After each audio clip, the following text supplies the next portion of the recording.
Hey you guys, it's Tay back with another video. So as you all have known, if you follow my page, I'm gonna be posting a lot of women related topics on my page. I'm actually gonna be starting a series solely directed to women related issues. So the first topic that I'm gonna be talking about today is women in abusive relationships.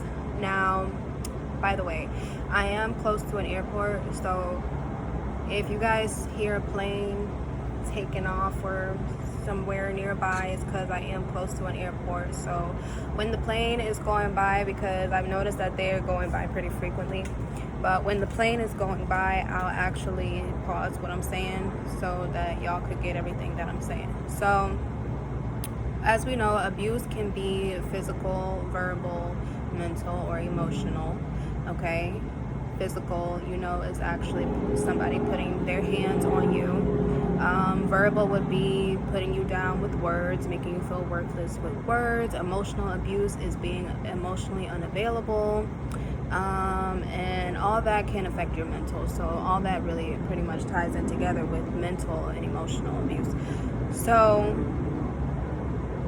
first of all, I just want to say, whenever I make these videos, I speak from a place of experience. I'm not ever going to talk about nothing that I never went through myself. So how would I be able to help somebody if I could never help myself, which means I would have to had to go through it. So just a little background information before I go ahead and get into the topics and the key points that I actually want to touch on. I'm able to now,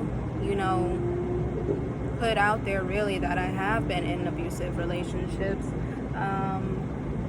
Where there was a lot of physical abuse, which led to mental and emotional abuse, which led to verbal abuse. So if you're experiencing physical abuse, then you will pretty much experience all types of abuse, because it all ties apart.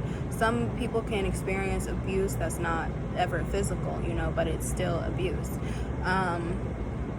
But I have been in relationships, my main two relationships, where I was physically abused, and I'm just going to give you guys a little bit of pointers on how I was able to help myself and how I was able to get through that, and how you can notice if this is happening to you or if it's getting ready to happen to you. Signs, everybody. So let's go ahead and get into the key points. Okay, so number one is how you can start noticing signs of abuse. Okay, ladies, if you're in a relationship, let's say, for example, me speaking personally, the relationship I was in before I got into the relationship, I was very well on my own, and I was fun, energetic. I like to hang out with my friends. I like to pretty much do the things that make me happy unapologetically, and also without stepping on anybody's toes. I was, just really myself, really vibrant. And yeah, so when I got into this relationship with this person who was way more established than me in life, had way more assets than me in life, but they were also very broken inside, like one of those kind of situations. Just because you're dating a guy and he has what seems to be everything that you want, or everything that you could see yourself having, like, it doesn't mean that they're at peace with themselves, or they're not battling their own demons. And sometimes in those situations, what can happen is you'll end up being that person's punching bag for whatever they're going through, plus you taking on your own insecurities and whatever you're still going through as a woman. So here's how you can start to notice signs of abuse. If you're noticing that when you say things like, I want to go do this and this with this friend, I want to go to the mall, to the movies, and this person makes it a big deal. Oh, why do you always want to hang out with your friends? You probably want to see boys. Or they'll just make it seem like any decision that you want to make for yourself that has nothing to do with them is not a good decision. That is a sign of control, which can lead to abuse. So, for example, I'm always going to relate back to my own experiences. When I was in this relationship, I wanted to do a lot of things because I was used to doing things on my own. Me and this person had spent a lot of time together. And, I still like to have my me time, But it was like when I wanted to do things without them, they would make it seem like I was abandoning them, or why don't you want me to come, or, and it's just like, those signs you really have to take into consideration and be very cautious, because a person like that could be very controlling and feel entitled to you as a person. Mind you, if you're not married to anybody, ladies, not saying that you don't have to respect your relationship with your boyfriend or your girlfriend and your girlfriend, whatever the case may be, but you really don't have any obligations to uphold to anyone's standards. You see what I'm saying? Even when you're married, you uphold to the standards of whatever religion that you married into, whatever moral backgrounds that you guys have married into. So you're never ever ever supposed to change yourself or fix yourself, or basically change who you are to make somebody happy.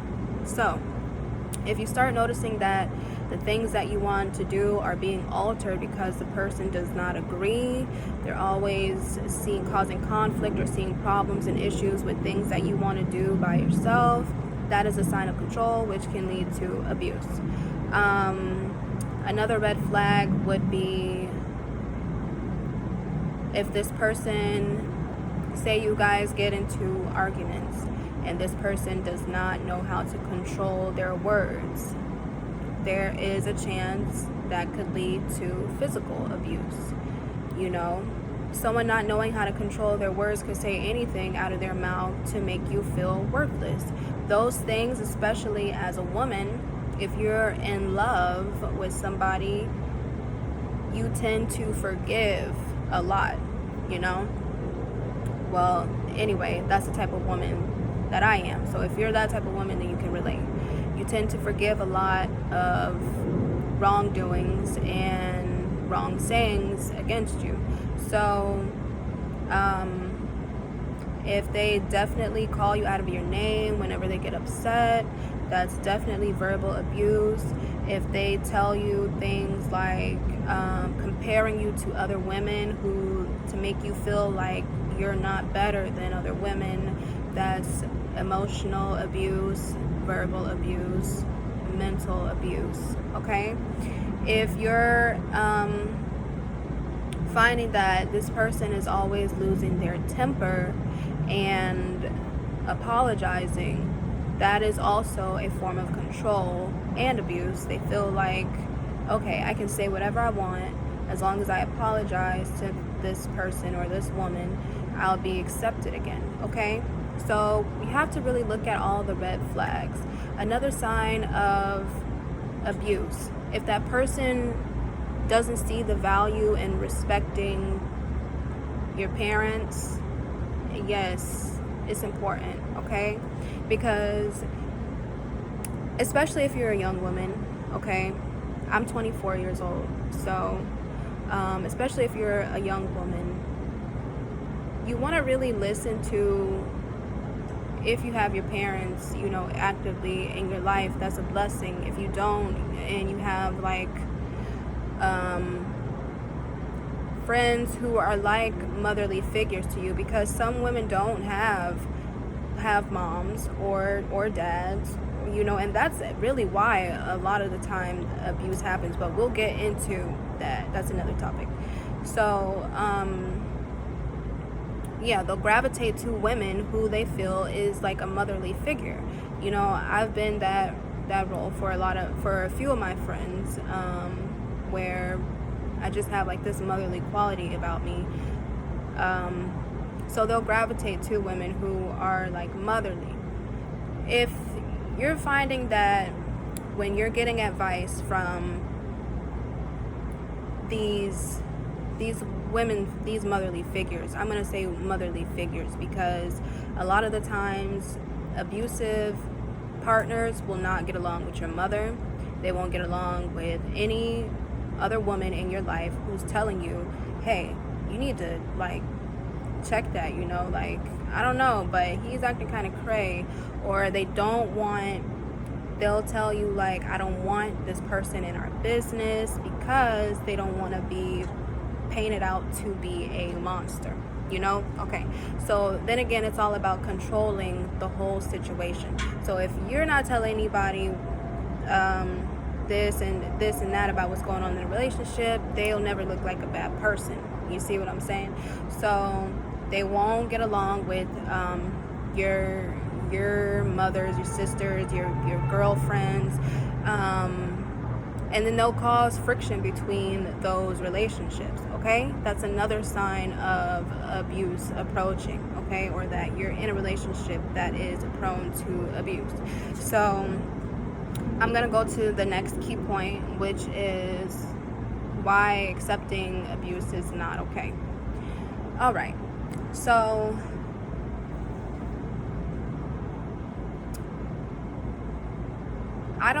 I will never ever say to anyone, if you accept abuse, then you're stupid or you're not a strong woman, or because I've been in that position. And a lot of the times as women, and this is going to tie into, I'm going to tie the second key point and the third key point together, why women allow abuse, okay? I'm going to tie them together. So let's start with why they allow abuse and just flip it like that, okay? You see the good in people, okay?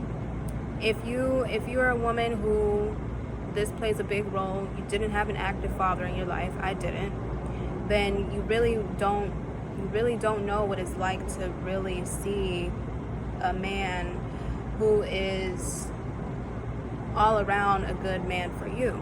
You know, if you had a father in your life who was inconsistent even, or a father in your life who didn't really show any affection, a father in your life who didn't give you that much time, a father in your life who talked down to your mother, you know, these relationships with our fathers really do make a big difference. If you are a woman and you didn't have your mother in your life, you didn't have anyone to show you, hey, you shouldn't accept this, you shouldn't accept that, you shouldn't accept this, then you could like lead yourself into a relationship that's really not the best for you. So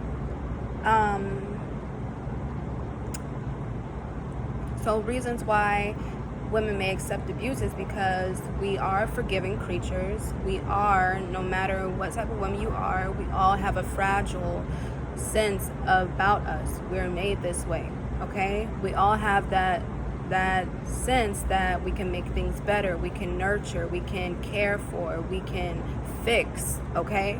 And a lot of the times when things are falling apart in your relationship as a woman, it's like you feel like it's your obligation to fix it, okay? Now, evolved women really, or women who, you know,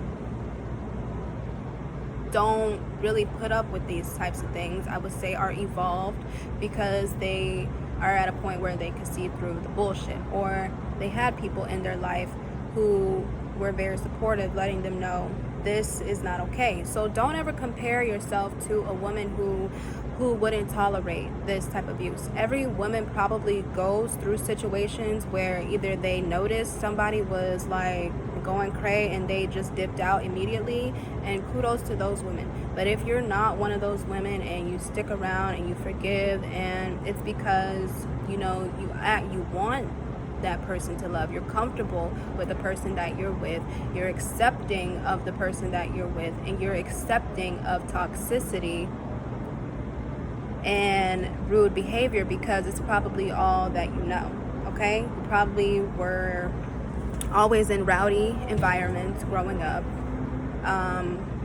Me growing up, I seen my mom, you know, in multiple physical altercations with other women, and I even seen her beat up a couple guys, you know. And it's just like I always been in areas that were really pretty rowdy, so, you know, putting myself there. So that's another reason why, you know, it might be all you know. Chaos might be all you know. You feel me? So you don't want to relate your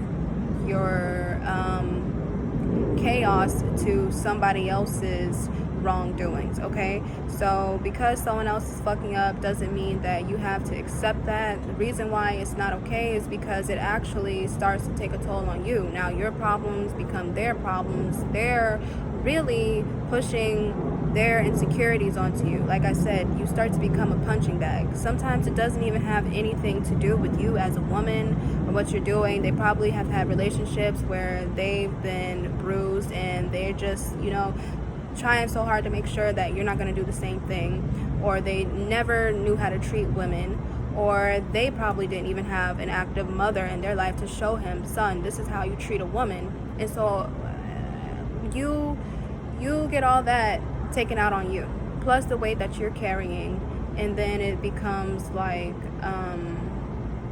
too much, you know what I'm saying? Then you get to a point where you start to lose who you are, and this is why it's not okay. And I'm gonna say this speaking from experience. Like I said in the beginning, I was very vibrant, I was very, you know, social. I like to do things that I like to do. I like to have fun. I like to hang out with my friends. It got to a point where I wasn't noticing myself anymore. I didn't take the time to get up and get myself together. It started to rub off in my relationship with my daughter. I didn't even want to like deal with her crying because I was so used to already getting like yelled at so much, and it was just like, oh, now here she comes screaming and whining. And so it really affects everything in your immediate life around you, okay? It was starting to affect my relationship with my mom. I would get so upset that my mom would say something to me that I didn't like. I would take out the frustration that was being pushed onto me. I would push it onto her. So or my sister even. So you don't want to take on these situations because that's what you're starting to do. It's not even the fact that you're accepting abuse. You're accepting someone else's insecurities. And then you don't have anywhere to place those insecurities because you are already so filled with your own problems that you have to face, your own demons that you have to face. So then you push those problems onto somebody else. It becomes a domino effect, you know? And then you're known for always, you know, bursting out, having burst outs, tantrums and stuff, and it affects your character, okay? You don't want to be having your character affected over things that have nothing to do with you. So I'm gonna go to the next point. How to talk to someone, how to tell someone that you're being abused. Okay, this is very important because I'm gonna start with a personal experience. Okay, when I was in my relationship in the beginning, it was very cool, it was very fun. We were doing a lot of things together. It was really, really fun, okay? Then in the relationship, when things started to take a turn, I didn't want to reach out to anybody because I had already painted this picture that we were like this perfect couple and we were so inseparable, and I didn't want anyone to know that I was actually dealing with, I don't want to say a monster, but somebody who was just broken and misplaced all their anger onto me. So And then it was like the relationship before that, I had actively spoken out that I was abused in that relationship. So it was kind of like, damn, how are you gonna go from one abusive relationship to the next abusive relationship? Like, how do I tell somebody that? I didn't want to be judged. I didn't want to feel like people were gonna say, oh, you don't have the good taste in men, you never pick the right ones, you're always falling in love and all this yada yada yada. So yeah, when I actually was able to speak about it, it was at a point where I realized, okay, I'm not going back to this situation. Okay, I remember there was a couple times when I would tell my mom things like, hey, I need to come stay with you for a while because I'm going through things. And she would ask me, like, are you being abused? And I would be like, no, even though I didn't want to tell her that because I felt like I might go back to this person. So you don't want to really start putting out scenarios and stuff, or not scenarios, putting out information if you're not sure about what you want to do. And the reason I say that is because when people start putting their input, like, okay, this is happening to you in this relationship, you shouldn't do this, you shouldn't, it can actually make you, plane is coming.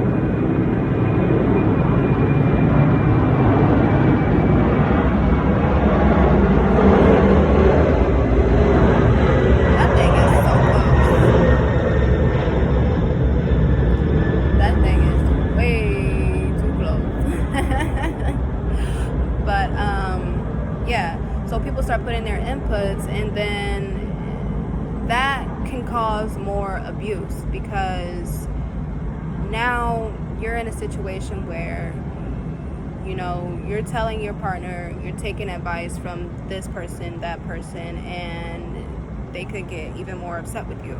And then if you tell people that you're getting abused and they put their input in, and then you don't take their advice, people may actually feel like, well, if you're not going to take my advice, then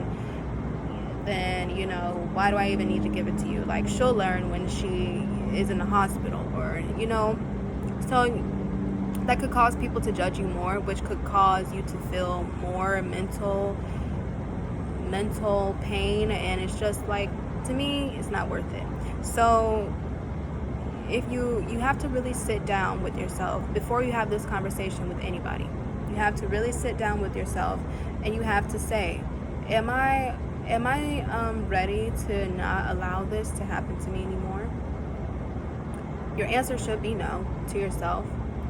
Some women don't see the value in themselves, and that was my biggest problem. I didn't recognize my own self-worth. So I felt like I had nowhere to go. I felt like, who's gonna love me like this? I don't even wake up and pull myself together anymore. I don't look like I'm happy. Like, who would want to be with somebody like this? So I was comfortable where I was at. I was comfortable being abused, and I wasn't ready to put that out there because I didn't want anyone to know that I was so comfortable feeling like this. And so it was a real conversation I had to sit down and have with myself and just say, okay, there's other factors involved. I don't want my daughter to recognize this as a form of love. I don't want my mom to feel like, she didn't spend enough time raising me, like, so that I would find a man who was worthy to have me. Okay, women, because women need to realize you are the prize, okay? You should not be chasing after a man ever. Women are the prize, okay? And if a man wants you enough, he will make his way to you and show you how you should be treated. You already know how you're supposed to be treated. A man will actually treat you the way you're supposed to be treated if he's worthy enough to have you. You know what I'm saying? I don't know, whoever is not familiar with Christianity, but I was raised a Christian. God made Eve for Adam. not Adam for Eve. You know what I'm saying? So women could really be a strong backbone in a man's life, but first you have to realize that's what you are, okay? Like, that's a whole different topic for another day. But yes, I had to sit down and have this conversation with myself. Am I ready to let this go? How much longer can I take this? And when I came to that conclusion, I was like, okay, now this is when you start putting your plans in motion, especially if you're living with this person, as I was. Then you really want to start putting your plans into motion. I know I didn't want to let my mom know. I would talk to his mom about it, and it was not really, it was helpful because I felt like as a woman she understood where I'm coming from, but at the same time it's her son. He made me feel like I couldn't trust my parents because I was really at a point in my life where I was so low that I actually believed that. Like I said, the relationship between my mom and stuff started to build a wedge because this person didn't want me attached to my family, the people who know me and really care about me, so that they could never persuade me to get out of a relationship like this. So I wasn't talking to my mom. I would talk to his mom, and I would find myself back exactly where I was. So when I had this conversation with myself, I said, okay, I need to go back to the drawing board with the people who know me and the people who've been around me my whole life, the woman who birthed me, like, who could, you know what I'm saying? So I had the conversation with my mom. When I was ready to have that conversation, I left, and I never went back to that relationship, okay? So you want to be clear about what you want to do. When you talk to the person, you want to tell them, hey, this is what's been going on, I need a plan. I need to put together a plan. Most times when you're in abusive relationships, it's kind of hard to leave peacefully because the person really won't let you leave, It's like, it's fucked up. It's like a sick mind game, really. But if you ever really been in an abusive relationship, that person will not let you leave. They don't want to see you leave, so they'll hold you. They'll hold you back from leaving. When you try to leave, they'll make these grand gestures, okay? That is another sign of control, which is abuse. And so I was ready. I had my plan together. After I talked to my mom, you want to have a plan together, and you want to be clear about the steps that you're going to be taking. Are you going to be clear about not going back to this person? You don't want to get people involved if you're not ready to take the necessary steps. And that's the only reason why I say that. Make sure that you're ready. You're not going to go back. You don't want your people to be worrying about you, thinking you could end up in the hospital, and now you have put a burden on somebody else. And it's like, we all make our own choices. We all have to live up to our own choices that we make in life, whether it be a mistake or whether it make us, stronger. Everything makes you stronger in the end, but we all have to live up to what we accept in the choices that we make. So we never want to put those problems onto somebody else. So just make sure before you talk to somebody that you're ready. Be open and be honest about what you're going through. Honesty really helps. You get to where you need to be. And the more honest you are about your situations and stuff, the more that people could understand, okay, this is how I'm going to help you. If you're withholding things, especially in a situation like this, then it's kind of like up in the air, like, okay, does she need help? Does she just want to vent? So be really clear about where you stand after you make that decision. Okay, so this is how I'm gonna give my take on how I overcame abuse, and this really is what led me to embrace my spirituality, okay? I had friends that I had before, and I wouldn't talk to them because it caused, like I said, the relationship caused a wedge between me and my friends. So I felt like I didn't have nobody to really talk to. And at that point, I remember one night after I had got into an abusive altercation, a physical one. I was sitting in the garage and I was just like, what is life right now? Like, what am I even doing? What was I doing before this? I felt like I was saying to myself, I feel like I was pretty good before this. Like, I don't even recognize me anymore. It started to show all over. My face was breaking out, and my weight was going up and down. Like, my eating habits were terrible. I was smoking weed all fucking day long, and just to really tap out of that reality space of what I was going through. And so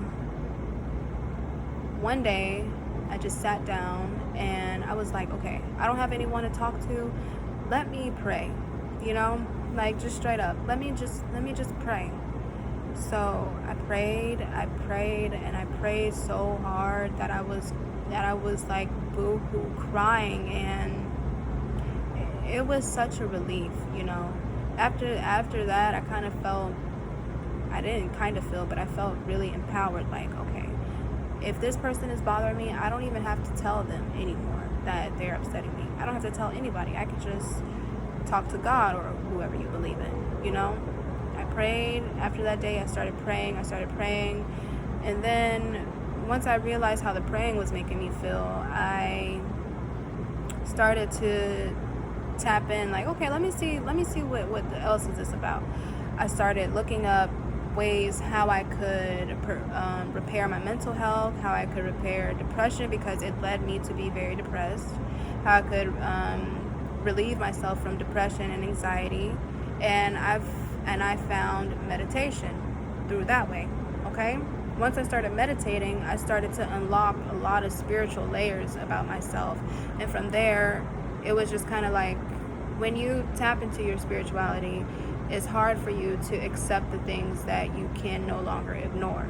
Okay, it will push you to a place where you have to let go of what's no longer serving you, and that's exactly what happened to me in my situation. Like, my spirit was not comfortable anymore taking that, and it helped me to put my foot down, even to the point of one time physically fighting back. And you never want to get to that point as a woman where you have to fight a man, but it was really the most empowering feeling. I felt so strong, I felt so protected in that moment, and I was just like, like, I'm not going to accept this anymore. And from that day on, I didn't. And things really started to take a change when I let God back into my life, when I started to connect to myself and connect to my higher self, when I started, truly understanding that I have the power within me to be everything that I need to be. I don't need to necessarily talk to anyone about this. I could heal myself from this, and then I could share it with other people. Okay, so I'm not gonna say,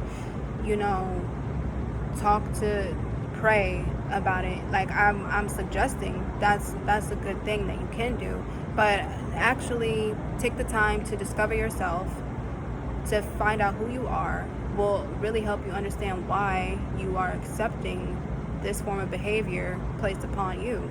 And once you realize that, once you figure out, okay, this is the person I am, these are the things that I like to do, once you start getting back to yourself, you will find that it's a lot easier to let go of the bullshit.